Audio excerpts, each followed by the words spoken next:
আসসালামু আলাইকুম। Welcome to my channel Roksana cooking show. আজ আমি আপনাদের দারুণ মজাদার একটা রেসিপি শেয়ার করব। এটা হলো চিংড়ি মাছ ভাজা। এটা দেখতে যেমন সুন্দর, খেতেও অনেক মজাদার হয়। চলুন তাহলে দেখে নেওয়া যাক কীভাবে এই চিংড়ি মাছ ভাজার রেসিপিটা আমি তৈরি করছি।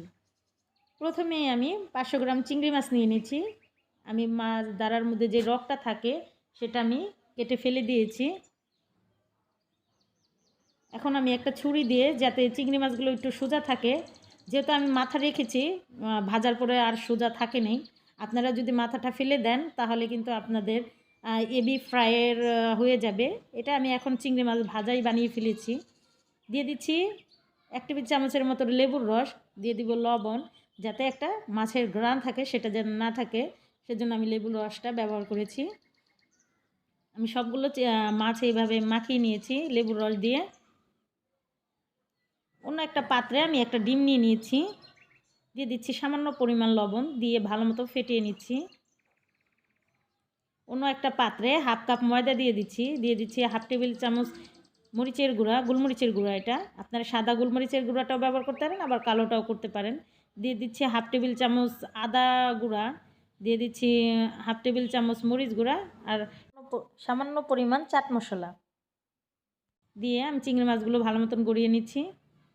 আপনারা আদা গুঁড়োটা যদি না থাকে তাহলে আপনারা কিন্তু আদা বাটাটাও দিতে পারেন, সেটা আপনার চিংড়ি মাছের সাথেই দিয়ে দিবেন। যেভাবে আমি গড়িয়ে নিচ্ছি। দেন আমি ডিমের মধ্যে চিংড়ি মাছটা চুবিয়ে নিচ্ছি। আমি সেম প্রসেসে কিন্তু সবগুলো এইভাবেই চুবিয়ে নিব। দেন আমি এটাকে ব্রেড গামে আবার গড়িয়ে নিব। এই তো আমার চিংড়ি মাছটা কিন্তু হয়ে গেছে। আমি সেম প্রসেসে সবগুলো এইভাবে করে নেব।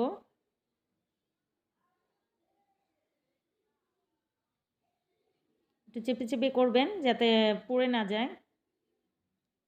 এই তো আমার চিংড়ি মাছটা কিন্তু গড়ানো হয়ে গেছে।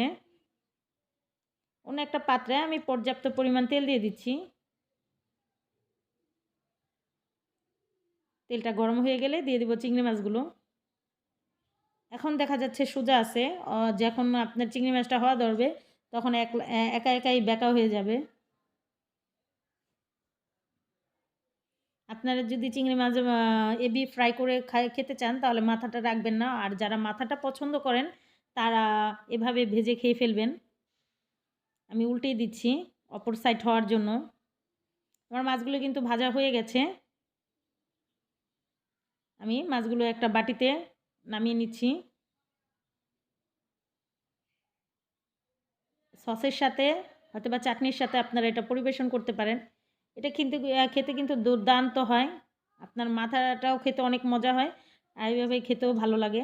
যারা এখনও আমার চ্যানেলটাকে সাবস্ক্রাইব করেনি, প্লিজ প্লিজ আমার চ্যানেলটা সবাই সাবস্ক্রাইব করে আমার পাশে থাকবেন, লাইক কমেন্ট এবং শেয়ার করে দেবেন। আল্লাহ হাফেজ।